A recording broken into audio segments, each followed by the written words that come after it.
So আবারও welcome 5 নম্বর ভিডিওতে। এই পর্যায়ে আমরা আলোচনা করব অ্যাকচুয়ালি কিভাবে আপনি শুরু করবেন একেবারে শূন্য থেকে। আহ, কিভাবে আপনি উইদাউট কোডিং নলেজ বা কোডিং ঝামেলা ছাড়া কিভাবে আপনি আপনার প্রফেশন শুরু করবেন ওয়ার্ডপ্রেস দিয়ে। সো এখানে একটু কনফিউশন থেকে যায়, সেটা হলো অনেকে ভাবেন আমি এইচটিএমএল দিয়ে শুরু করব নাকি সিএসএস দিয়ে শুরু করব নাকি ওয়ার্ডপ্রেস দিয়ে শুরু করব নাকি WordPress theme development plugin development and more কনফিউশনে পড়ে যায়। সো এই কনফিউশনে যাতে আপনারা না পড়েন তার জন্য এই ভিডিও। আপনি যেহেতু সিলেক্ট করেছেন আপনি ওয়েবসাইট ডেভেলপার হবেন এবং কোডিং যে ঝামেলা সেটা ছাড়াই, তো তাহলে আপনাকে এইচটিএমএল সিএসএস এ যাওয়ার কোনো দরকার নেই। ইভেন ওয়ার্ডপ্রেসের যে থিম ডেভেলপমেন্ট সেটাতেও যাওয়ার দরকার নেই।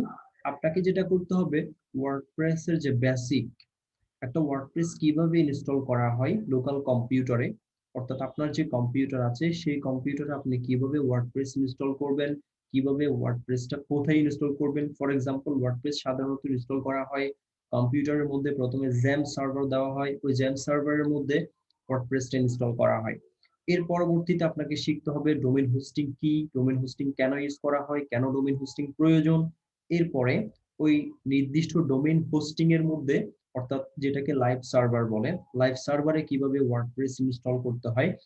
আহ, এইগুলো যখন আপনার ক্লিয়ার হবে তখন আপনাকে অ্যাডভান্সের দিকে যাইতে হবে। অ্যাডভান্স গুলো মোটামুটি বেসিকের মধ্যে পড়ে, যেমন ওয়ার্ডপ্রেসের বেসিক যে ড্যাশবোর্ডটা রয়েছে সেই ড্যাশবোর্ড সম্পর্কে একটা সম্যক আইডিয়া জেনারেট করতে হবে আপনার। যখন এটা ক্লিয়ার হবে তখন ড্যাশবোর্ডের মধ্যে আরো কিছু অ্যাডভান্স রয়েছে, যেমন কিভাবে আপডেট অফ করতে হয়, কিভাবে নোটিফিকেশন অফ করতে হয়, এবং হচ্ছে কিভাবে থিমের যে ইমেজ থাকে ডিফল্ট, থিমের নাম থাকে ডিফল্ট, এগুলো কিভাবে চেঞ্জ করতে হয়, এই বিষয়গুলো আপনাকে জানতে হবে। তো এগুলো যখন জানা হয়ে যাবে আপনার ওয়ার্ডপ্রেস বেসিক এবং অ্যাডভান্সটা ক্লিয়ার হয়ে যাবে। পরবর্তীতে আপনাকে যেটা করতে হবে, ওয়ার্ডপ্রেসের থিম প্লাগইন সম্পর্কে জানতে হবে। থিম কি, প্লাগইন কি, এগুলো জানার পরে আপনি আপনি এগুলোর কিন্তু আমাদের এখানে টিউটোরিয়াল আছে। সো আমাদের অ্যাডভান্সে কিন্তু অ্যাডভান্স যেটা কোর্স রয়েছে আমাদের মাস্টার ওয়ার্ডপ্রেস কাস্টমাইজেশন, এখানে theme plugin WordPress advance basic advance theme customisation সবকিছু কিন্তু বিস্তারিতভাবে আলোচনা করা হয়েছে। সো যখন আপনি থিম সম্পর্কে জানবেন, প্লাগইন সম্পর্কে জানবেন, তখন আপনি থিম কাস্টমাইজেশনের দিকে মুভ করবেন। থিম কাস্টমাইজেশনে যখন মুভ করবেন তখন সেখানে কি কি জানতে হবে। থিম কাস্টমাইজেশনে মেনলি আপনাকে ফ্রি কিছু থিম আছে, ফ্রি থিম গুলো নিয়ে প্র্যাকটিস করতে হবে এবং এই ফ্রি থিম গুলো এবং ফ্রি প্লাগইন গুলো আপনাকে ইউজ করা জানতে হবে। কিভাবে একটা প্লাগইন ইনস্টল হয়, কিভাবে একটা থিম ইনস্টল হয়, কিভাবে আনইনস্টল ডিঅ্যাক্টিভেট করতে হয়, ডিলিট করতে হয়, রিসেট কিভাবে করতে হয়, এই ব্যাপারগুলো আপনাকে ক্লিয়ার করে ফেলতে হবে।